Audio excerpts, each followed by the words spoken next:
Here is the uncomfortable scientific truth explaining why the least competent people in the room are almost always the most confident. Have you ever sat across from someone who is clearly drowning in their own incompetence? Yet they seem to be the only person in the room unaware of the water rising around their neck? Why do you constantly second-guess your own expertise while others, possessing only a fraction of your knowledge, parade their half-baked opinions as absolute facts? Could it be that your own feeling of agonizing uncertainty is not a sign of weakness, but actually the only true marker of intelligence you currently possess? Consider the last time you witnessed a spectacular failure of logic in a professional setting. Perhaps it was a project manager proposing a timeline that defied the laws of physics, or a relative at a dinner table explaining the intricacies of epidemiology based on a single headline they skimmed 3 weeks ago. The tragedy in these moments is not the lack of knowledge. Ignorance, after all, is a curable condition. The tragedy is the profound, unshakable confidence that accompanies the ignorance. When you looked into their eyes, you did not see doubt. You did not see the frantic internal calculations of someone trying to bluff their way through a difficult conversation. You saw serenity. You saw a person who genuinely believed they had mastered the subject at hand. They were not lying to you. They were reporting their reality, a reality distorted by a cognitive lens so thick that it rendered them blind to their own blindness. This phenomenon is one of the most dangerous and pervasive traps in the human psyche, yet we usually treat it as a punchline. We laugh at the terrible singers auditioning for talent shows, wondering how they could possibly not hear the dissonance in their own voices. We mock the internet commenter who corrects a PhD physicist on the mechanics of quantum entanglement. But this laughter is a defense mechanism that obscures a terrifying truth. The machinery that generates their delusion is the exact same machinery operating inside your brain right now. You are likely harboring a confident, catastrophic misunderstanding of a subject you believe you know well, and because of the specific architecture of this psychological flaw, you are incapable of knowing which subject it is. You are trapped in a room with no doors, convinced you are standing in an open field. To dismantle this trap, we must move beyond the colloquialisms of arrogance or stupidity. These terms are imprecise emotional labels that allow us to dismiss the behavior in others without examining it in ourselves. Instead, we must engage in a rigorous taxonomy of the mind. We are dealing with a specific cognitive bias known as the Dunning-Kruger Effect, but to understand it merely as dumb people thinking they are smart is to fall victim to the effect yourself. It is far more complex and far more insidious. It is a structural failure of metacognition, the ability to think about one's own thinking. The first component of this taxonomy is the concept of the double burden. In any given domain of skill, be it logical reasoning, grammar, financial planning, or emotional intelligence, the knowledge required to be competent is the exact same knowledge required to recognize competence. If you lack the knowledge to write a grammatically correct sentence, you also lack the knowledge to recognize that your sentence is grammatically incorrect. You are burdened twice, first by the lack of skill, and second by the lack of the cognitive tools necessary to realize you lack the skill. This creates a closed loop of validation. When an incompetent person assesses their performance, they use their own flawed internal rubric. They check their work against a ruler that is missing inches, and when the measurements align, they experience a rush of satisfaction. They feel smart because their internal logic is consistent, even if that logic is entirely divorced from objective reality. This leads us to the second distinction in our taxonomy. the illusion of superiority. This is not simple egoism. A narcissist might know they are wrong, but insist they are right to protect their self-image. The victim of the Dunning-Kruger Effect, however, is suffering from a hallucination of competency. When researchers David Dunning and Justin Kruger tested participants on humor, logic, and grammar, those scoring in the bottom 12th percentile, the absolute bottom of the barrel, consistently estimated that their performance fell in the 62nd percentile. They did not think they were merely okay, they believed they were above average. This illusion is robust, even when offered money to accurately gauge their performance, or when shown the correct answers. Many low performers could not adjust their self-assessment. They looked at the correct answer, looked at their incorrect answer, and lacked the interpretative framework to see the difference. To the novice, a masterpiece and a crude sketch can look deceptively similar if they do not understand the techniques of shading, perspective, and anatomy. Without the nuance that comes from expertise, the world is flattened. Complex problems appear simple, and therefore, the simple solutions they propose feel brilliant. The third and perhaps most critical element of this taxonomy is domain specificity. This is where the trap catches high performers. It is a common misconception that the Dunning-Kruger effect applies only to unintelligent people. Intelligence is not a monolithic shield against this bias. In fact, high intelligence in one area can act as an accelerant for the effect in another. A brilliant neurosurgeon may fall into the trap of believing that their expertise in the brain translates to an intuitive understanding of the stock market. Because they are used to being the smartest person in the room regarding medicine, they unconsciously export that confidence into arenas where they are effectively a novice. They mistake their general cognitive processing speed for specific domain knowledge. This is the halo effect turned inward. Because you shine in one area, you assume you illuminate everything you touch. This makes the successful, the wealthy, and the educated particularly vulnerable. The more accolades you have collected in your specific field, the harder it is to remember that outside of those walls, you are just as susceptible to the double burden as anyone else. We must also categorize the emotional texture of this incompetence. It is characterized by a lack of friction. True learning is uncomfortable. It involves confusion, frustration, and the constant confrontation of one's limitations. Mastery is a process of constantly discovering how much you do not know. Conversely, the state of the Dunning-Kruger peak is painless. It is smooth. When you know very little, the pieces of the puzzle seem to fit together easily because you are only holding 3 pieces of a 5,000-piece puzzle. You have constructed a picture that makes sense to you, unburdened by the thousands of nuance-filled pieces that would complicate your worldview.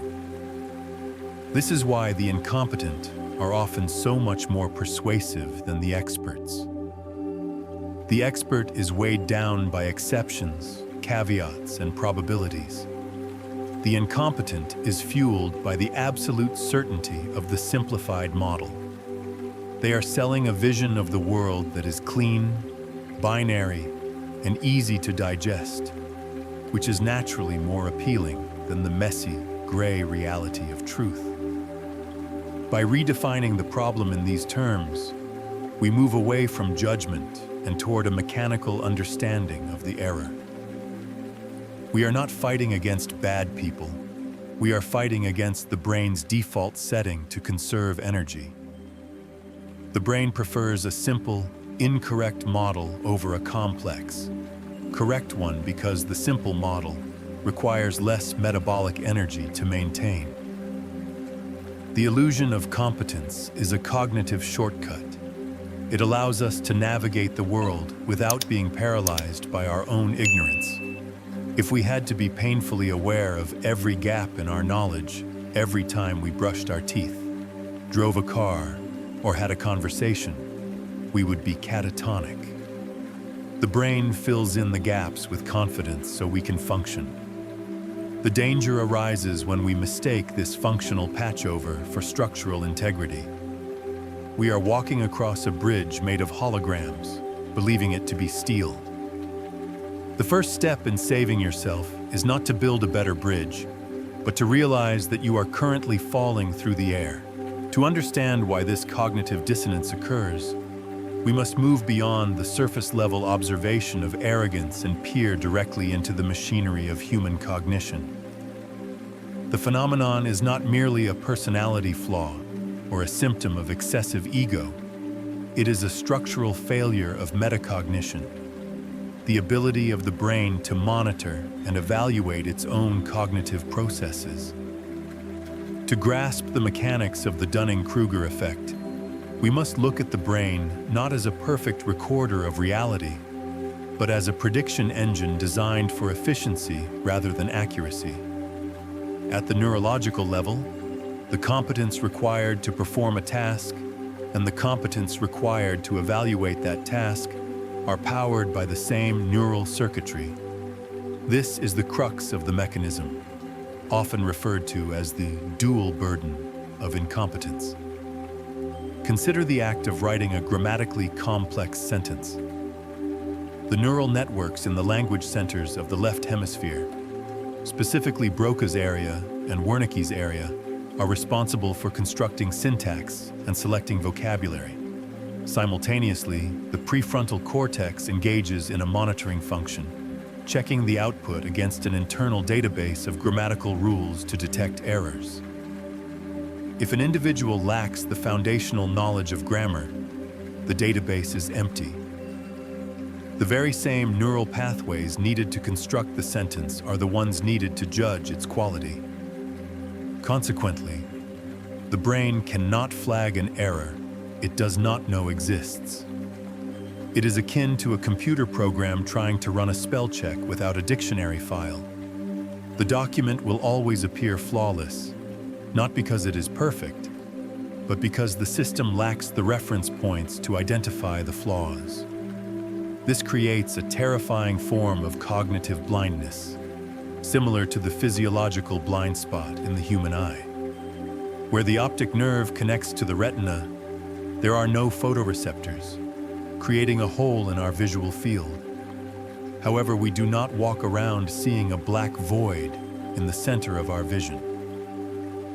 The brain, abhorring a vacuum, fills in the missing data based on the surrounding environment.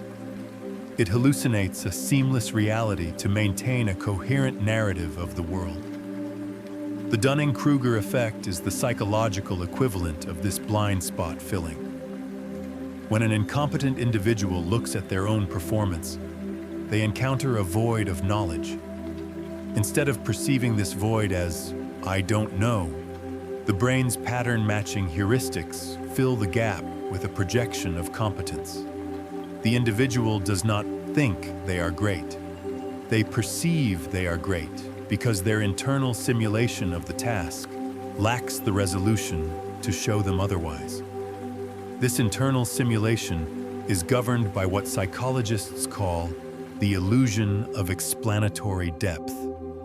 We often feel we understand complex systems, like how a bicycle works or how a toilet flushes, far better than we actually do. It is only when forced to draw the mechanical linkage or explain the hydraulic pressure that the illusion shatters.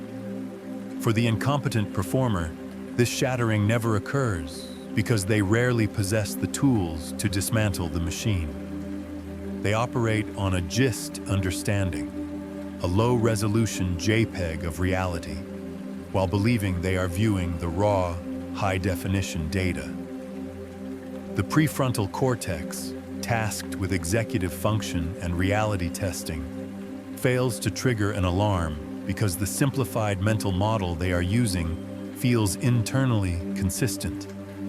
There is no friction, no cognitive dissonance, and therefore no doubt.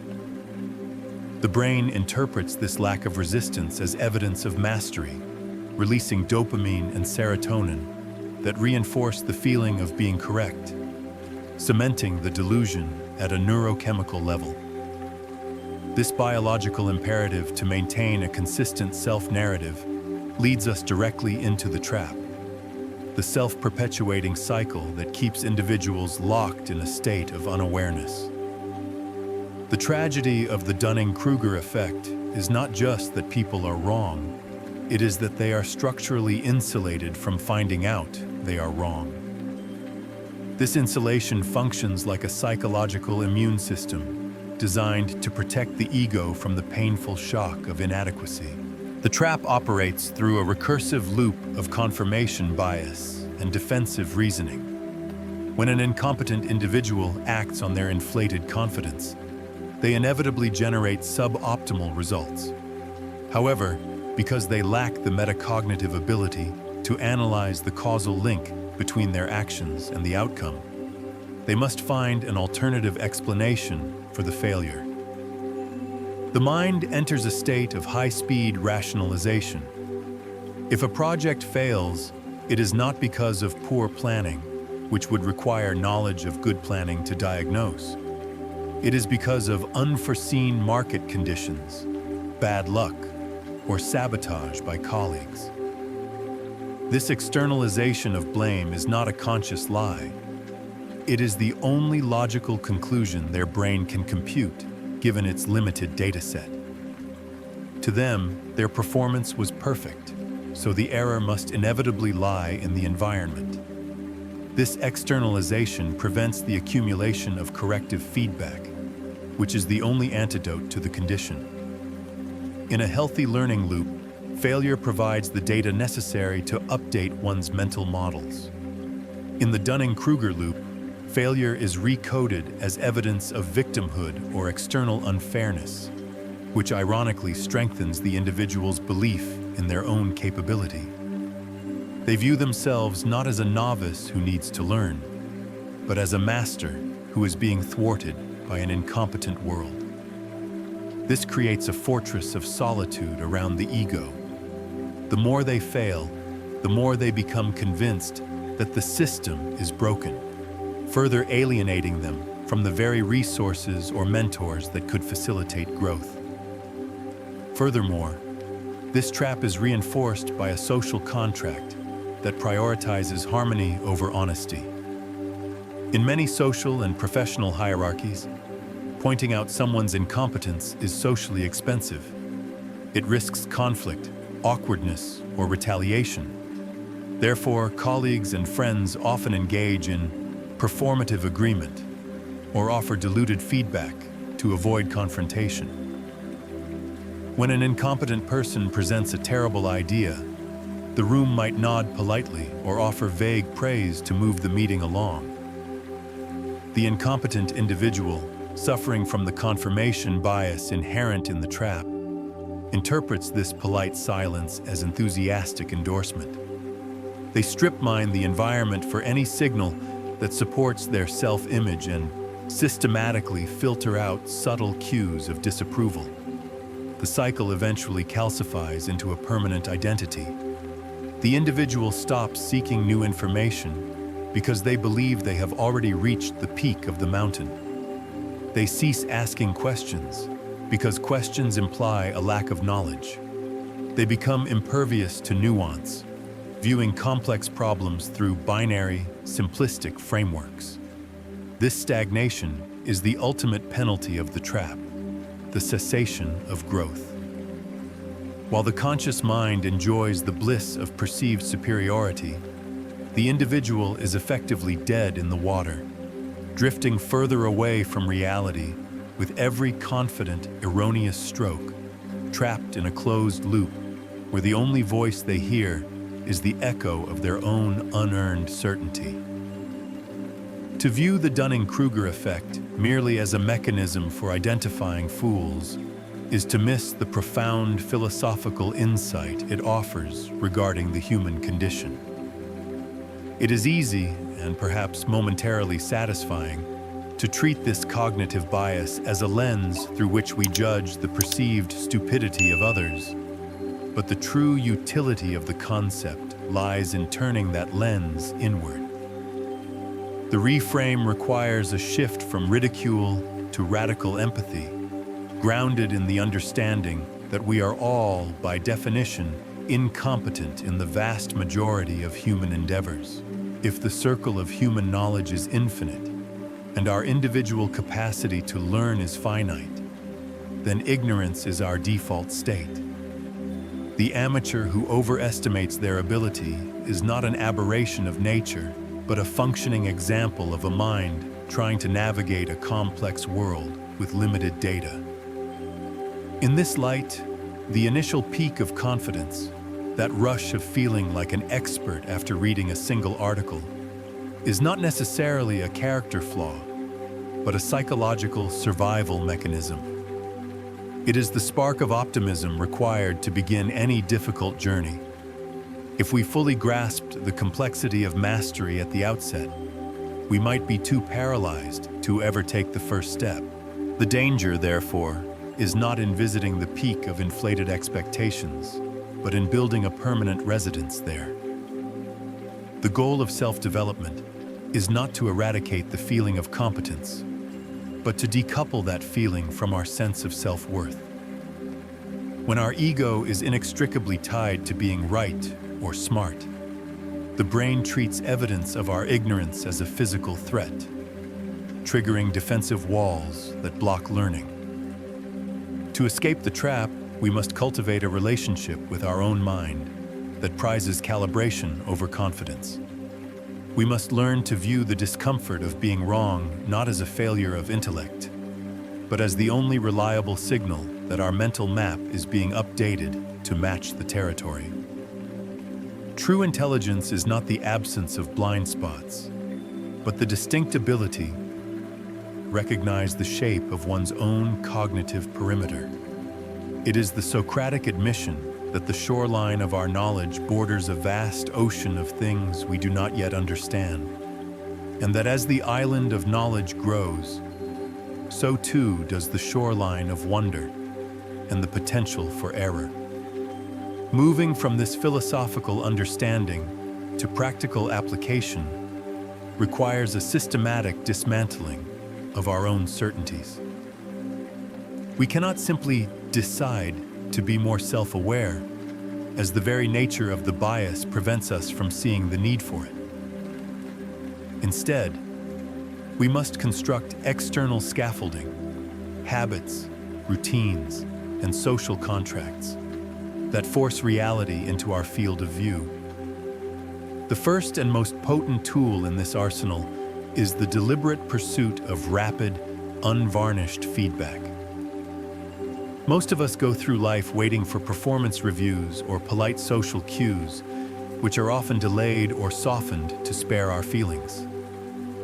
To shatter the illusion of competence, one must actively solicit criticism with specificity. One should never ask, "How did I do?" as this invites reassurance. Instead, the question must be, "What is the one thing I did poorly?" Or, "What is the main reason my argument fails?" This phrasing signals to the other person that you are not seeking validation, but rather attempting to locate the gaps in your armor. By normalizing the intake of negative data, you desensitize the ego to the pain of correction, turning feedback from a weapon into a navigational tool. Furthermore, we must engage in the rigorous practice of metacognitive testing, specifically through a technique often referred to as the illusion of explanatory depth check. We frequently believe we understand how complex systems work, be it a bicycle, a macroeconomic policy, or a software architecture, until we are forced to explain them, step by step, without jargon. To inoculate yourself against overconfidence, attempt to teach the concept you believe you have mastered to a layperson, or write it down in plain language. You will likely find that what felt like a solid grasp in your head dissolves into vague generalizations when articulated. This moment of struggling to explain the how is the sensation of the Dunning-Kruger effect evaporating. It is the transition from the illusion of knowledge to the reality of the gaps within it. By making a habit of this, explain it to me like I'm 5 approach, you force your brain to confront the difference between familiarity with a topic and fluency in it. Another essential mechanism is the adoption of the steel man argument. When you hold a strong opinion or believe you have mastered a strategy, your task is not to defend it against weak attacks, but to construct the strongest possible argument against your own position, stronger even than your detractors could muster. If you cannot articulate the opposing viewpoint better than the opposition can, you do not truly understand your own position. This intellectual discipline prevents the calcification of unearned confidence because it forces you to inhabit the complexity of the domain. It reminds you that most truths are nuanced and that certainty is usually a symptom of limited perspective. By constantly scouting the terrain of the counter-argument, you ensure that your confidence is earned through rigor rather than assumed through ignorance. Finally, we must fundamentally alter the way we view the timeline of mastery. We live in a culture that celebrates the life hack and the shortcut, promising expertise in 10 easy steps. This cultural narrative is fuel for the Dunning-Kruger fire. The antidote is to fall in love with the plateau, the long, arduous stretch of practice where progress is invisible and the thrill of the initial beginner's luck has faded. It is in this valley of despair that real competence is forged. When you feel stupid, when the task feels impossible, and when you realize how little you actually know, you should not despair. You should celebrate. That feeling is the growing pains of neuroplasticity. It is the sensation of your brain shedding a simplified model of the world in favor of a high-resolution one. In the end, overcoming the Dunning-Kruger effect is an act of courage. It requires the courage to say, "I don't know," in a room full of people nodding their heads. It requires the courage to abandon the safety of being right for the adventure of finding out what is true. By embracing intellectual humility, we do not diminish our potential, we unlock it. We cease to be the amateur posing as the master and become the eternal student, open to the infinite complexity of life. Do not fear the realization of your own incompetence. Embrace it as the starting line. The moment you realize you are a fool is the precise moment you begin to become wise. True wisdom is not about knowing everything, it is about knowing exactly what you don't know. If you are ready to trade false confidence for real expertise, hit subscribe and join the 1%.